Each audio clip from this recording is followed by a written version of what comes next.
संसद सत्र के दौरान जिस प्रकार से बीएसपी सांसद दानिश अली पर रमेश बिधूड़ी द्वारा कटाक्ष किया गया, उनके पर्सनल ज़िंदगी पर, उनके जाति पर, धर्म पर कटाक्ष किया गया, यूँ कहें उसे प्रताड़ित किया गया, उसे लेकर के पंकज श्रीवास्तव जी हैं, सोशल एक्टिविस्ट हैं, इनसे जानते हैं कि आखिर इस पर इनकी क्या प्रतिक्रिया है, क्या कहेंगे। ऐसे ही चलेगा संसद भवन के अंदर? देखिए, लोकतंत्र में मर्यादा की भाषा बोली जाती है। जिस तरीके से रमेश बिधूड़ी ने भारतीय लोकतंत्र को विश्व के मानचित्र पर बदनाम किया है, एक गंभीर मामला है, उस पर राष्ट्रद्रोह का केस चलना चाहिए। दूसरी बात, रमेश बिधूड़ी के लिए कोई नया नहीं है। जब मनोज तिवारी रिंकिया के पापा भाजपा के प्रदेश अध्यक्ष हुआ करते थे तो पूर्वांचल के लोगों को रमेश बिधूड़ी ने मारा पीटा था। भाजपा के कार्यकर्ता रोते बिलखते आए थे, किसी ने कोई रिस्पॉन्स नहीं लिया। उस रमेश बिधूड़ी को आपने देखा होगा कि रमेश बिधूड़ी दिल्ली के मुख्यमंत्री अरविंद केजरीवाल जी को बौना, दुर्योधन से तुलना की थी। लेकिन इस बार आपने रमेश बिधूड़ी को देखा होगा जब किसान, देश के पालनहार अन्नदाता किसान भाई भगवान श्री कृष्ण ने साफ साफ कहा कि राजा से बड़ा होता है किसान। किसान अपने खून पसीनों से सींच कर लोगों का पेट भरता है, मानव समाज को के लिए एक बहुत बड़ा मार्गदर्शक के रूप में है और कृषि पर ही आधारित है देश। 70% लोग किसानी पर डिपेंड करते हैं। किसानों को क्या क्या नहीं कहा, तो इनके बिगड़े बोल अगर माँ ने छोटी गलती में ही डांटा होता तो सोचिए जो लोकतंत्र के मंदिर में जाकर इस तरीके से अभद्रता व्यवहार करना, तो ये बाहर कितना करता होगा जनता के साथ। डॉक्टर हर्षवर्धन पेशे से डॉक्टर हैं, सांसद भी हैं, मंत्री भी रहे हैं, ठहाका लगा रहे थे। रविशंकर प्रसाद भी, रविशंकर प्रसाद सुप्रीम कोर्ट के लॉयर हैं, कानून की अच्छी जानकारी है और वो कानून मंत्री भी रहे हैं, वो भी ठहाका लगा रहे थे। शर्मसार करने वाली घटना है किस तरीके से जब सांसदों को डराया जा रहा, धमकाया जा रहा, तो आम आदमी का क्या होगा। मोदी चोर है, मोदी सरनेम के लोग चोर हैं, तो राहुल गांधी जी की सदस्यता चली जाएगी, संसद सदस्यता खत्म हो जाएगी, आवाज़ म्यूट कर दिया जाएगा, आवास खाली करा लिया जाएगा 24 घंटे के अंदर। लेकिन रमेश बिधूड़ी पर कोई कार्रवाई नहीं। जो रमेश बिधूड़ी देश तोड़ने वाली बात कहता है, जिस संविधान पर हाथ रखकर कसम खाया है, वही चीज उस संविधान का वास्ता, कम से कम उस संविधान का अगर पालन लोकतंत्र के मंदिर में नहीं होगा तो कहाँ होगा। उसी विषय पर हम लौट कर आने वाले थे कि जिस प्रकार से रमेश बिधूड़ी ने बर्ताव किया दानिश अली के साथ संसद भवन के अंदर, अगर उनके जगह पर इंडिया गठबंधन के कोई भी सांसद वहाँ पर होते, आज क्या हो गया होता उनके साथ? अरे भाई, उस पार्टी को जवाब देना मुश्किल हो जाता। उस पार्टी को अभी भाजपा के कार्यकर्ता सड़कों पर होते। विपक्षी पार्टियों में ये एकजुटता नहीं दिख रही। विपक्षी पार्टी के तमाम नेताओं को, खास करके बसपा के लोगों को, इसका खुलकर विरोध करना चाहिए। क्यों नहीं कर रहे हैं बसपा के लोग, हमें ये नहीं समझ में आ रहा। अपने सांसद का बचाव नहीं कर रहे, अपने सांसद के पक्ष में नहीं बोल रहे, आखिर क्यों? प्रधानमंत्री इतना झूठ बोलने लगे हैं, प्रधानमंत्री का झूठ पकड़ा गया। भाजपा ने जानबूझकर इस तरीके का वक्तव्य दिया।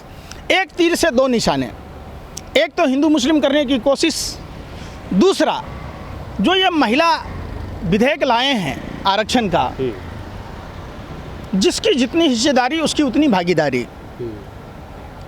ओबीसी को आरक्षण न देना पड़े महिलाओं को, SC ST के महिलाओं को न देना पड़े, माइनॉरिटी के महिलाओं को न देना पड़े, और ये अपने ही जाल में फंस गए हैं। उस मकड़ी की तरह, जो मकड़ी जाल तो बुनता है दूसरे कीड़े मकोड़ों के लिए, लेकिन खुद बीच में जाकर फंस जाता है।